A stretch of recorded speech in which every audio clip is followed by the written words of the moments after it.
India Legal presents Courts Roundup.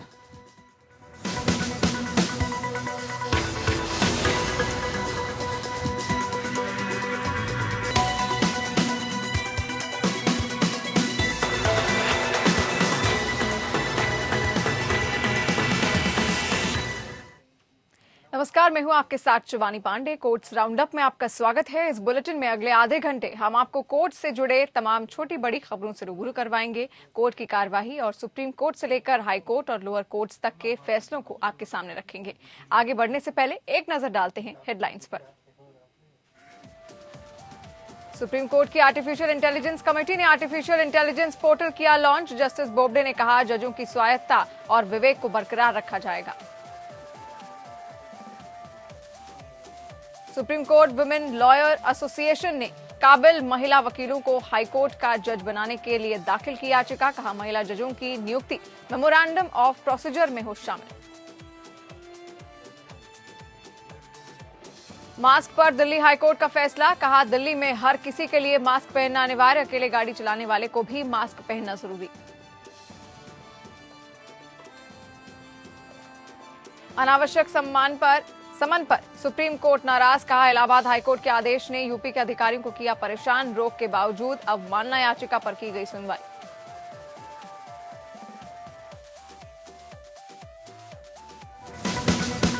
India Legal presents Courts Roundup.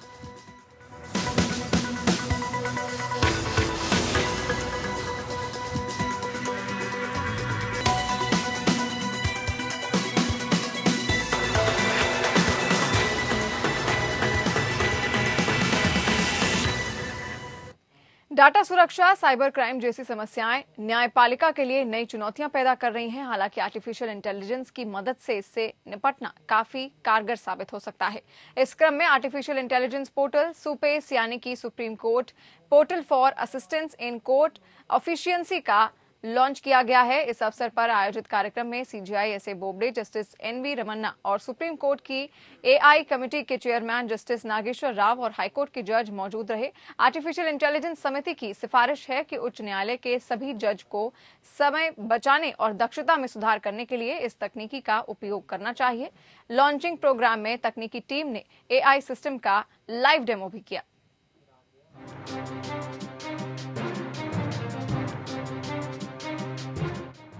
Supreme court की artificial intelligence committee ने अपना artificial intelligence portal SUPACE यानी कि supreme court portal for assistant in court efficiency को launch किया है।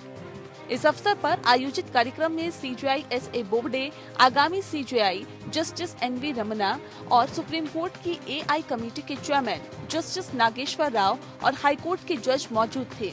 CJI Bobde ने portal को लॉन्च करते हुए कहा कि ये मानव बुद्धि और मशीन लर्निंग का एक उचित मिश्रण है और एक हाइब्रिड सिस्टम है जो मानव बुद्धि के साथ मिलकर काम करता है। उन्होंने कहा कि ये सिस्टम अद्वितीय है क्योंकि इसमें मानव और मशीन के बीच संवाद होता है जो उल्लेखनीय परिणाम पैदा करता है।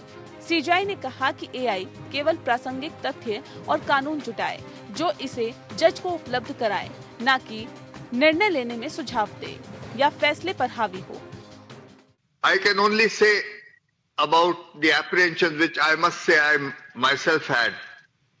There were apprehensions, innumerable challenges in the past posed by the prospect of introduction of railroads, mechanization in industry and computerization, which appeared before their introduction to spell doom for mankind. Human beings clearly came on top of the changes and benefited from the changes. I am sure that artificial intelligence will have the same effect. It will help us come on top and not go under any problem. Justice Ramana ने इसे supreme court और न्यायपालिका के इतिहास में एक महत्वपूर्ण दिन कहा और कहा कि एआई टूल की शुरुआत सीजेआई की एक और उपलब्धि है। उन्होंने कहा कि ये न्याय तक पहुंच सुनिश्चित करने का एक और बड़ा कदम है और जरूरतमंद लोगों को न्याय दिलाने में न्यायपालिका के लिए मददगार होगा। जस्टिस रमन्ना ने ये भी कहा कि टूल का उपयोग आपराधिक मामलों में समय बचाने में मदद करने के लिए और मोटर दुर्घटना दावों में भी कई महत्वपूर्ण तरीके से किया जा सकता है। The criminal cases where you can call out the facts, you can ask any question in the voluminous documents to cut short the unnecessary things. Say suppose, say medical expert, injuries on the head. I think at one place we can see sometimes the lawyers also unable to trace out, but accurately this record which was placed before the court, they can track out and they can find these are the injuries on the head. Very important things which can help to cut short the time and save the time and accurate way you can look into the facts without missing anything. AI committee के अध्यक्ष justice Nageswara Rao ने कहा कि प्रौद्योगिकी ने व्यवसाय की प्रकृति और अभ्यास के तरीके को बाधित किया है और हालिया प्रगति मानव जीवन के एक हर पहलू में क्रांति ला रही है। Bureau report. सुप्रीम कोर्ट में अर्जी दाखिल कर कहा गया है कि हाईकोर्ट के जजों की नियुक्ति में महिला वकीलों के नामों पर विचार किया जाए। सुप्रीम कोर्ट में supreme court women lawyers association की ओर से दाखिल अर्जी में निर्देश देने के गुहार लगाई गई है कि सुप्रीम कोर्ट और हाईकोर्ट में जो भी प्रबुद्ध महिला वकील हों उन्हें हाईकोर्ट के जज के तौर पर नियुक्त करने पर विचार किया जाए।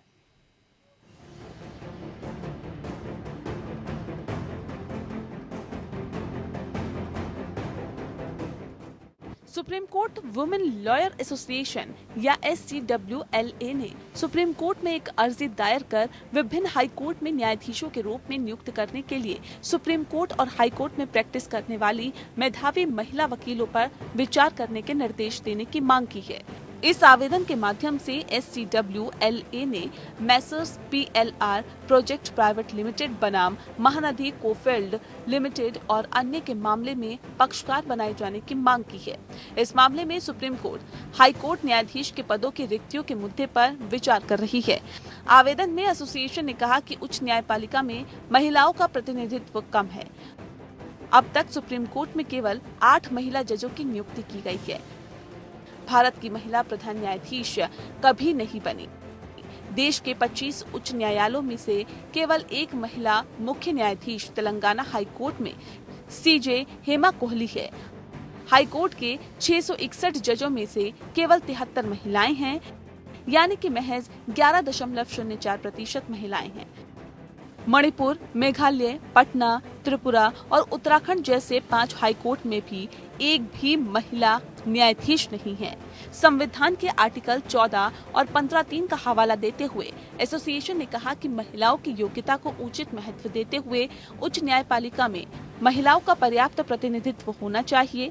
एसोसिएशन ने सर्वोच्च न्यायालय से अनुरोध किया कि वे सुप्रीम कोर्ट महिला वकील एसोसिएशन की ओर से दिए गए सुझावों को ध्यान में रखते हुए हाई कोर्ट में न्यायाधीशों, खास तौर पर जिन हाई कोर्ट में महिला न्यायाधीशों का प्रतिनिधित्व कम है, उसमें नियुक्ति के लिए सुप्रीम कोर्ट के साथ साथ हाई कोर्ट में प्रैक्टिस करने वाली मेधावी महिला वकीलों के नाम पर विचार करें।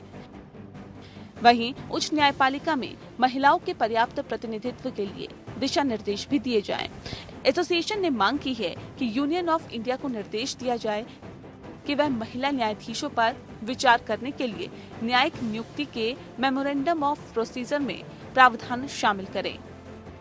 साथ में उच्च न्यायपालिका में महिला न्यायाधीशों को शामिल करने की प्रक्रिया को तेज करें। आवेदन का प्रारूप advocate on records Sneha Kalita ने तैयार किया है और वरिष्ठ अधिवक्ता महालक्ष्मी पावनी और शोभा गुप्ता ने इसे अंतिम रूप दिया है। एडवोकेट बृष्टि रेखा महंत द्वारा शोध किया गया है। 25 मार्च को इस मामले पर विचार करते हुए CJI SA Bobde, justice SK Kaul और जस्टिस सूर्यकांत की पीठ ने अटॉर्नी जनरल से पूछा था कि लंबित कॉलेजियम सिफारिशों को तय करने के लिए कितने समय की आवश्यकता होगी। दिसंबर 2019 में जस्टिस SK कौल और जस्टिस KM जोसेफ की खंडपीठ ने मामले में एक आदेश पारित किया था, जिसमें कहा गया था कि हाई कोर्ट कॉलेजियम द्वारा अनुशंसित व्यक्ति, जिसे सुप्रीम कोर्ट कॉलेजियम द्वारा सरकार द्वारा अनुमोदित किया जाता है, उसे 6 महीने के अंदर नियुक्त किया जाना चाहिए। 2019 में हुए मामले की एक अन्य सुनवाई के दौरान पीठ ने टिप्पणी की थी कि हाईकोर्ट के न्यायाधीशों के लगभग 40% स्वीकृति पद खाली पड़े हैं और अटॉर्नी जनरल से नियुक्ति प्रक्रिया में तेजी लाने के लिए कदम उठाने का आग्रह किया गया था।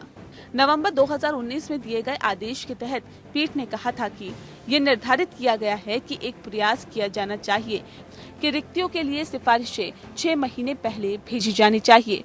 मामला 8 अप्रैल को अदालत के समक्ष सूचीबद्ध होने की संभावना है। Bureau report. महज इसलिए कि आरोपी एक गरीब आदमी है और एकमात्र रोटी कमाने वाला है, नार्कोटिक ड्रग्स और साइकोट्रोपिक सब्सटेंस अधिनियम के मामले में सजा या कारावास देते समय अभियुक्त के पक्ष में ऐसी सजा कम करने वाली परिस्थितियां नहीं हो सकती हैं। ये टिप्पणी सुप्रीम कोर्ट ने की है। जस्टिस DY चंद्रचूड़ और जस्टिस MR शाह की पीठ ने कहा कि इसलिए NDPS अधिनियम के मामले में सजा हल्की करने वाली और उत्तेजक परिस्थितियों के बीच संतुलन बनाते हुए सजा या कारावास को प्रदान करते समय समाज के हित को समग्र रूप से भी ध्यान में रखना आवश्यक है और समाज पर पूरा प्रभाव हमेशा उपयुक्त उच्च दंड के पक्ष में झुका रहेगा। इस मामले में आरोपी के कब्जे में 1 किलोग्राम हेरोइन पाई गई, जो कि व्यावसायिक मात्रा के न्यूनतम से 4 गुना अधिक है। व्यावसायिक मात्रा के लिए न्यूनतम सजा 10 साल से कम नहीं होगी, जो जुर्माने के साथ 20 साल तक बढ़ सकती है, जो 1 लाख रुपए से कम नहीं होगा, लेकिन जो 2 लाख रुपए तक हो सकता है। अपील में ये तर्क दिया गया था कि सजा कम करने वाली परिस्थितियां अभियुक्तों के पक्ष में अधिक होती हैं और इसलिए इस तथ्य और परिस्थितियों में अधिनियम के तहत प्रदान की गई न्यूनतम से अधिक सजा या कारावास की आवश्यकता नहीं है। कि प्रस्तुत किया गया था कि अभियुक्त एक गरीब व्यक्ति है और परिवार का एकमात्र रोटी कमाने वाला है। इस विवाद को दूर करने के लिए बेंच ने NDPS अधिनियम के इतिहास का उल्लेख किया। अपील खारिज करते हुए पीठ ने कहा, NDPS अधिनियम के मामले में सजा या कारावास सुनाते समय अभियुक्त के पक्ष में ऐसी परिस्थितियां नहीं हो सकती हैं। दोषी का पहला अपराध है और 20 साल के अधिकतम कठोर कारावास की सजा के बावजूद केवल 15 साल के कठोर कारावास की सजा दी गई है। सर्वोच्च न्यायालय ने माना कि अदालतों द्वारा उच्च अधिकारियों को बार बार कारणपूर्ण और अभावग्रस्त समन की सराहना नहीं की जा सकती है। न्यायमूर्ति संजय किशन कौल और हेमंत गुप्ता की खंडपीठ ने इस तथ्य पर भी विचार किया कि इलाहाबाद उच्च न्यायालय ने अवमानना याचिका पर सुनवाई जारी रखी, जबकि शीर्ष अदालत ने मामले में कार्रवाई पर रोक लगा दी थी। इलाहाबाद उच्च न्यायालय के 5 मार्च 2020 के आदेश के खिलाफ सुप्रीम कोर्ट में एक याचिका दायर की गई थी, जो कि 2019 के एकल न्यायाधीश के आदेश की चुनौती देने वाली अपील में पारित की गई थी। एकल न्यायाधीश ने उत्तर प्रदेश सरकार के एक ज्ञापन को खारिज कर दिया और प्रतिवादी को 50% पूर्व प्रभावी वेतन भुगतान करने का निर्देश दिया। बाद में उच्च न्यायालय के आदेश का पालन नहीं होने पर प्रतिवादी ने अवमानना याचिका दायर की। शीर्ष अदालत ने 22 फरवरी 2021 को विशेष अवकाश याचिका में नोटिस जारी किया था और उच्च न्यायालय के आदेश के संचालन पर रोक लगा दी थी। सुप्रीम कोर्ट द्वारा इस आदेश के संचालन पर रोक लगाने के तुरंत बाद पार्टियों ने अवमानना कार्रवाई स्थगित करने के लिए उच्च न्यायालय का रुख किया था। हालांकि इस साल 2 मार्च को सुप्रीम कोर्ट के स्थगन आदेश की परवाह किए बिना हाईकोर्ट ने राज्य सरकार के 2 अधिकारियों को इसके समक्ष उपस्थित होने का निर्देश दिया। आदेश में सुप्रीम कोर्ट ने उच्च न्यायालय के 2 मार्च के आदेश पर अपना आघात व्यक्त किया। अधिकारियों के अनावश्यक समन को खारिज करते हुए कोर्ट ने कहा कि एक बार जिस आदेश की अवमानना की गई थी, उस आदेश को रोक दिया गया था। अधिकारियों को बुलाने का कोई कारण नहीं होगा, क्योंकि जिस आदेश पर रोक लगाई गई थी उसके अनुपालन का कोई प्रश्न ही नहीं था। उस संदर्भ में ये देखा गया है कि न्यायपालिका में आम आदमी के विश्वास को अनावश्यक और अनुचित प्रदर्शन या शक्ति के प्रयोग से दूर नहीं किया जा सकता है। दिल्ली हाईकोर्ट दिल्ली दंगों 2020 के पीड़ितों द्वारा दायर उत्तर पूर्वी दिल्ली के शिव विहार में उनकी किराए की दुकान को लूटने, जलाने और नष्ट करने से हुए नुकसान के लिए 5 लाख रुपए की मुआवजे की मांग वाली याचिका पर नोटिस जारी किया है। न्यायमूर्ति प्रतिभा M सिंह के सईद अहमद खान की याचिका पर उपायुक्त और SDM से जवाब मांगा और अन्य समान मामलों के एक संग्रह के साथ 26 अप्रैल को आगे की सुनवाई के लिए मामले को निर्धारित किया है। याचिका में आम आदमी पार्टी के नेतृत्व वाली दिल्ली सरकार द्वारा तैयार दिल्ली दंगा पीड़ितों की मदद के लिए दिल्ली सरकार की सहायता योजना का हवाला दिया गया, जिसके अनुसार याचिकाकर्ता ने स्थायी मुआवजे के रूप में 5 लाख रुपए और अंतरिम मुआवजे के रूप में 50,000 रुपए के लिए अर्हता प्राप्त करने का दावा किया। याचिकाकर्ता ने कहा कि दंगा पीड़ितों के परिवारों को वर्तमान समय में उनके पैरों पर फिर से खड़ा करने के लिए मुआवजा आवश्यक है। समग्र मुआवजे के लिए प्रार्थना करते हुए दलील में कहा गया है कि अब तक ये सूचित है कि पीड़ितों के पुनर्वास के लिए प्रयास करने के बजाय जवाबदेह अधिकारियों ने अधिक दुख और संकट खड़ा किया है। याचिका में कहा गया है कि मुआवजा आवश्यक है। इसके माध्यम से सरकार अपनी गलतियों को सुधारने की कोशिश करती है और हिंसा के पीड़ितों को उनकी पिछली स्थिति में वापस लाने के लिए एक ईमानदार प्रयास करती है, जैसा कि वो हिंसा से पहले थे। इस योजना के लिए असिचित वाणिज्यिक इकाइयों के लिए 5 लाख रुपए निर्धारित हैं।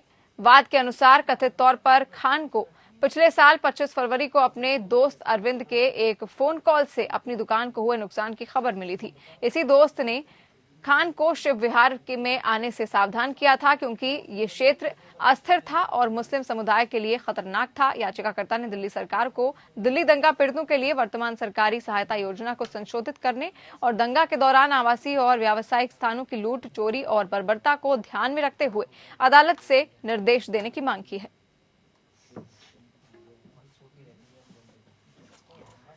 देश की राजधानी दिल्ली में कोरोना वायरस के बढ़ते महासंकट के बीच दिल्ली हाईकोर्ट ने बड़ा फैसला सुनाया है। अब दिल्ली में हर व्यक्ति के लिए मास्क पहनना जरूरी है। हाईकोर्ट ने एक याचिका की सुनवाई के दौरान ये निर्देश दिया है। जस्टिस प्रतिभा सिंह ने आदेश दिया है कि दिल्ली में हर किसी के लिए मास्क पहनना अनिवार्य है। आदेश के मुताबिक अगर कोई व्यक्ति अकेले गाड़ी चला रहा हो तो उसे भी मास्क पहनना होगा। अदालत का कहना है कि अगर कोई वाहन चाहे उसमें एक ही व्यक्ति बैठा हो, वो भी पब्लिक प्लेस ही है, ऐसे में मास्क अनिवार्य है। दिल्ली में अगर कोई व्यक्ति अकेले गाड़ी चला रहा है और उसने मास्क नहीं लगाया है तो उससे 2000 का चालान काटा जाता है।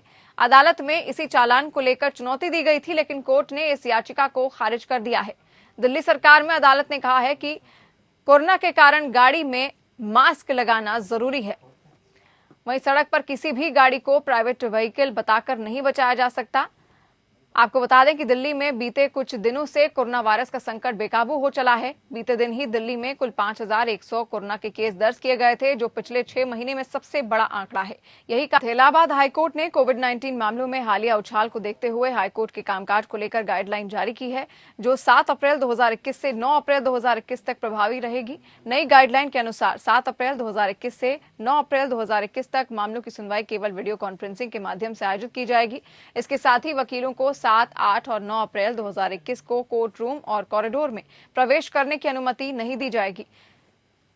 कॉज लिस्ट के अनुसार अनुक्रम में कुलपतियों को वीडियो कॉन्फ्रेंसिंग लिंक संदेश भेजे जाएंगे। फिर वकील को उसके मामले के अनुक्रम के अनुसार SMS प्राप्त होगा। हाईकोर्ट द्वारा जारी अधिसूचना में यह भी कहा गया है कि वीडियो कॉन्फ्रेंसिंग सुविधा भी मध्यस्थता केंद्र में स्थित VC केबिन में उपलब्ध कराई जाएगी। हालांकि 2 से अधिक वकील को एक समय में VC केबिन के अंदर रहने की अनुमति नहीं होगी और कोविड-19 से संबंधित सभी प्रोटोकॉल का VC केबिन के अंदर सख्ती से पालन करना होगा। ये ध्यान दिया जा सकता है कि एक वीडियो कॉन्फ्रेंसिंग लिंक केवल AOR में पंजीकृत मोबाइल नंबर पर भेजा जाएगा। इसके अलावा सिस्टम मैनेजर, हाईकोर्ट के कर्मचारी ऑन साइट एडवर्टाइज लिटिंगे को आवश्यक तकनीकी सहायता प्रदान करेंगे, जैसा कि ऑन साइट सुविधा में आवश्यक है। पिछले सप्ताह हाईकोर्ट ने सूचित किया था कि ये न्यूनतम शक्ति के साथ काम करेगा और अगले आदेश तक केवल गठित विशेष खंडों परिचालन रहेगा और 5 अप्रैल से 9 अप्रैल तक नियमित अदालतें नहीं बैठेंगी। कोविड-19 मामलों में अचानक वृद्धि के कारण छत्तीसगढ़ हाईकोर्ट ने सोमवार यानी कि 5 अप्रैल को एक आधिकारिक आदेश जारी किया, जिसमें कहा गया कि हाईकोर्ट की न्यायिक कार्यवाही 7 अप्रैल 2021 से केवल वीडियो कॉन्फ्रेंसिंग के माध्यम से आयोजित की जाएगी। इलाहाबाद हाईकोर्ट की लखनऊ बेंच ने अयोध्या में राम मंदिर के शिलान्यास समारोह के खिलाफ दुष्प्रचार करके 2 धार्मिक समुदायों के बीच दुश्मनी को बढ़ाने के आरोपी को अग्रिम जमानत देने से इनकार किया है। न्यायमूर्ति चंद्रधारी सिंह की एकल पीठ ने कहा कि धर्मनिरपेक्ष राज्य में लोगों को प्राप्त भाषण और अभिव्यक्ति की स्वतंत्रता का मौलिक अधिकार नागरिकों की धार्मिक भावनाओं और विश्वासों और आस्था को चोट पहुंचाने का पूर्ण लाइसेंस नहीं है। बेंच ने आगे कहा कि जो व्यक्ति निंदात्मक संदेशों के दुष्प्रचार का जोखिम उठाता है, वो न्यायालय के विवेक को अपने फेवर में लाने का हकदार नहीं है। बेंच ने देखा कि अभियुक्त मोहम्मद नदीम के खिलाफ प्रथम दृष्टया मामला बनता है। पॉपुलर फ्रंट ऑफ इंडिया यानी कि पीएफआई के सक्रिय सदस्य नदीम को यूपी पुलिस ने धर्म के आधार पर विभिन्न समूहों के बीच दुश्मनी बढ़ाने के आरोप में भारतीय दंड संहिता आईपीसी की धारा 153(a) के तहत मामला दर्ज किया था। शिकायतकर्ता के अनुसार नदीम ये दुष्प्रचार कर रहा था कि अयोध्या में मंदिर का शिलान्यास समारोह मस्जिद की भूमि पर किया जा रहा है, इसीलिए बाबरी मस्जिद के स्थल की सुरक्षा के लिए हर मुसलमान को आगे आना होगा। एफआईआर में आगे आरोप लगाया गया है कि इस दुष्प्रचार के कारण दो समुदायों के बीच सांप्रदायिक तनाव की संभावना है और सांप्रदायिक सौहार्द बिगड़ सकता है और सार्वजनिक शांति भंग हो सकती है। एकल न्यायाधीश ने एफआईआर को ध्यान में रखते हुए कहा कि आरोपी नदीम के खिलाफ प्रथम दृष्टया मामला बनता है। ये देखा गया है कि प्राथमिकी से पता चलता है कि आरोपी कथित रूप से प्रसार कर रहा था और दो धार्मिक समुदायों के बीच दुश्मनी और घृणा की भावना को बढ़ावा देने की कोशिश कर रहा था। दूसरी ओर आरोपी नदीम ने दावा किया कि प्राथमिकी में लगाए गए सभी आरोप झूठे हैं और वो कुछ भी नहीं बल्कि पुलिस कर्मियों की गलती और अनधिकृत हिरासत द्वारा की गई अवैधता को कवर करने का प्रयास है। मद्रास हाईकोर्ट ने पुलिस अधिकारियों से ये सुनिश्चित करने के लिए कहा है कि वीआईपी और गणमान्य व्यक्तियों के वाहनों और काफिले की आवाजाही की विशेष व्यवस्था करने के दौरान आम नागरिकों को कम से कम असुविधा हो। मुख्य न्यायाधीश संजीव बनर्जी और न्यायमूर्ति सेंथिल कुमार राममूर्ति की एक खंडपीठ ने राज्य पुलिस के महानिदेशक और शहर के पुलिस आयुक्तों को निर्देश दिया कि वो वीआईपी मूवमेंट के दौरान आम नागरिकों को कम से कम असुविधा सुनिश्चित करने के लिए शहर के आयुक्तों को निर्देश दें। उच्च गणमान्य व्यक्ति में भारत के राष्ट्रपति या प्रधानमंत्री भी हो सकते हैं। ये निर्देश एडवोकेट एम ज्ञानसेकर द्वारा एक रिट याचिका पर दिया गया है, जिसमें राजनीतिक नेताओं द्वारा राजनीतिक अभियानों के नाम पर तमिलनाडु के लोगों को सड़कों का उपयोग करने से रोकने के लिए अधिकारियों से मना करने का आग्रह किया गया है। याचिका 28 मार्च 2021 को हुई एक घटना से संबंधित है, जिसमें कुछ सड़कों को बंद कर दिया गया था ताकि मुख्यमंत्री को रैली में जाने के लिए रास्ता बनाया जा सके। ज्ञानशेखर के तर्क दिया कि भले ही सुरक्षा के आधार पर वीआईपी के लिए विशेष व्यवस्था करने की आवश्यकता हो, लेकिन आम नागरिकों को पीड़ित नहीं होना चाहिए, यातायात का मुक्त प्रवाह होना चाहिए। बेंच ने कहा कि इस भावना को हर दौर में साझा किया जाता है कि आम नागरिकों को वीआईपी मूवमेंट की वजह से एक साथ घंटों इंतजार करने की असुविधा होती है। पटना हाईकोर्ट ने एक 13 साल की नाबालिग लड़की के साथ बलात्कार और उसकी हत्या करने के मामले में 3 आरोपियों को निचली अदालत द्वारा दी गई मौत की सजा को रद्द करते हुए उनको बरी कर दिया है। न्यायमूर्ति अश्विनी कुमार सिंह और न्यायमूर्ति अरविंद श्रीवास्तव की खंडपीठ ने कहा कि सभी सबूतों पर विचार करने पर हम दोहराते हैं कि अभियोजन पक्ष आरोपियों के खिलाफ उचित संदेह से परे परिस्थितियों की श्रृंखला में प्रत्येक लिंक को साबित करने में बुरी तरह से विफल रहा है। कोई संदेह नहीं है कि किया गया अपराध गंभीर था और अंतरात्मा को झकझोर देता है, परंतु ये अकेला अभियुक्तों अपीलकर्ताओं के खिलाफ कानूनी सबूत के अभाव में उनको दोषी ठहराने का आधार नहीं हो सकता है। अपीलकर्ता प्रशांत कुमार मेहता, सोनू कुमार और रूपेश कुमार मंडल को सेशन कोर्ट ने भारतीय दंड संहिता की धारा 302 रिट विद 34, 376 2G और 120B के तहत किए गए अपराध के लिए दोषी ठहराया था और 15 फरवरी 2018 के आदेश के तहत इन तीनों को मृत्युदंड की सजा दी थी। निचली अदालत ने सीआरपीसी की धारा 366 के तहत मौत की सजा की पुष्टि के लिए हाईकोर्ट के पास संदर्भ भेजा था। हालांकि अपीलकर्ताओं ने उक्त दोषी ठहराए जाने और सजा के आदेश को हाईकोर्ट के समक्ष चुनौती दी थी। हाईकोर्ट ने अब तक अपील के साथ साथ संदर्भ पर भी सुनवाई की और उनको सभी आरोपों से बरी कर दिया। अपीलकर्ताओं की तरफ से पेश वकील ने प्रस्तुत किया कि अपराध की गंभीरता खुद पर हावी नहीं हो सकती है। जहां तक कानूनी प्रमाण का सवाल है तो केवल संदेह के आधार पर कोई सजा नहीं हो सकती, भले ही संदेह कितना भी गहरा हो। न्यायालय इस मामले में एमिकस क्यूरी द्वारा दी गई दलीलों और अभियोजन पक्ष के गवाहों के बयानों को देखने के बाद इस निष्कर्ष पर पहुंचा कि निचली अदालत ने अपीलकर्ताओं को भारतीय दंड संहिता की धारा 120B के तहत अपराध के लिए दोषी ठहराया है। हमने देखा है कि घटना का कोई प्रत्यक्षदर्शी नहीं है। अदालत ने मृत्युदंड की सजा को रद्द कर दिया और अपीलकर्ताओं को सभी आरोपों से बरी किया। इसी के साथ कोर्ट्स राउंड अप में इतना ही। देश दुनिया की तमाम खबरों के लिए आप बने रहिए हमारे साथ। नमस्कार। India Legal presents Courts Roundup.